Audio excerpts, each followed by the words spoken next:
It starts with a simple delivery, just a briefcase, just a favor, the kind of small, careless decision you make without thinking twice. But within minutes, that one choice drags her into a world she doesn't understand, and a transformation no human has ever survived. We are introduced to Lucy, a young American student, independent but a little reckless, the kind of person who trusts too easily.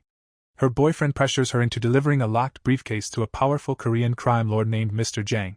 She resists at first, you can see it in her eyes, but eventually gives in. And the moment those doors close behind her, everything changes. The atmosphere shifts instantly. The calm disappears. Violence erupts. Lucy is dragged into a brutal underworld where hesitation equals death. She's knocked unconscious and wakes up in a cold, sterile room, chained, terrified, completely alone. That's when she learns the truth. She's not just a messenger, she's cargo. A new synthetic drug called CPH4 is surgically implanted inside her abdomen. It's explained as a chemical naturally produced in tiny amounts during pregnancy to help fetal brain development, but in this concentrated form, it's something else entirely. Her plan is cruelly simple. She's one of several mules who will transport the drug across borders. But fate intervenes in the most violent way. When one of the guards kicks her repeatedly, the bag inside her ruptures, and the drug begins to leak directly into her bloodstream. At first, it looks like she's dying. Her body convulses. Her vision distorts. But then, something shifts. Instead of shutting down, her brain begins to open up. She wakes up different. Not stronger in a physical sense, but sharper. Hyper-aware. Every sound, every movement, every detail becomes crystal clear. She feels no pain. No fear. Just clarity. Pure, unsettling clarity. Very quickly, Lucy realizes something is happening to her mind. She can access memories perfectly. She understands complex systems instantly. She learns new information at an impossible speed. And more disturbingly, her emotions begin to fade. There's a chilling moment where she calls her mother, not out of love, but because she suddenly remembers every detail of her childhood with perfect precision, even sensations from infancy. As her brain capacity increases, 10%, 20%, 30%, she starts bending reality in subtle ways. She can influence people's actions, control her own body chemistry, and manipulate electronics around her. Meanwhile, the movie introduces Professor Samuel Norman, a neuroscientist who has spent years theorizing about the untapped potential of the human brain. He lectures about how humans use only a fraction of their cognitive abilities. His ideas sound ambitious, almost unrealistic. Before reaching him, though, she sets out on a mission, not for revenge, not exactly, but for completion. She tracks down the other drug carriers across Europe, determined to secure the remaining doses of CPH4. What's fascinating is how calm she is during all of this. She dismantles entire criminal networks effortlessly. Guns become useless against her. People freeze in place with a glance.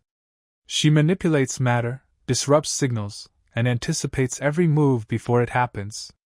It's not just intelligence anymore, it's control.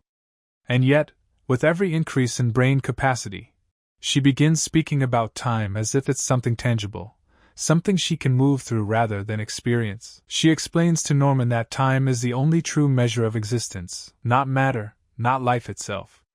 There's a subtle but powerful shift here. As she continues evolving, her abilities expand beyond physical limits. She manipulates her own body at a molecular level, heals instantly, and even alters her appearance when needed. But at the same time, her physical form starts becoming unstable. The human body simply wasn't built to contain this level of power. Then comes one of the most visually striking and symbolic moments. Lucy begins to experience the entire timeline of existence. She travels, not physically, but mentally, through time. She witnesses the formation of Earth, the rise of life, the evolution of species. But back in the present, chaos is closing in. Mr. Jang is hunting her down, desperate to reclaim the drugs and regain control. Law enforcement gets involved, led by a French police captain who becomes Lucy's reluctant ally. But even they struggle to keep up with what she's becoming. At 70%, 80%, 90% brain capacity, Lucy is no longer bound by conventional reality. She can stop time in localized spaces, manipulate gravity, and exist across multiple layers of percept. And that's when she makes her final decision. She realizes her body won't last much longer, so she sets out to preserve what she has become. The final sequence is intense, chaotic, and almost surreal. Police and criminals clash in a violent standoff, but Lucy sits at the center of it all, completely detached from the physical conflict. Time slows, stretches, bends. Reality begins to fracture around her. Her body starts dissolving, not in pain, but as if it's simply no longer necessary. And then, she reaches 100%. In that moment, Lucy transcends physical existence. Her body disappears entirely, merging into something beyond human comprehension. And when it's over, all that remains is a small black flash drive. Inside it, everything. All the knowledge she has gathered. Professor Norman looks at it, overwhelmed, realizing that everything he theorized was only the beginning. And Lucy? She's not gone. Her final message appears on a phone screen. That's what makes this story so powerful. It forces you to question what it really means to evolve.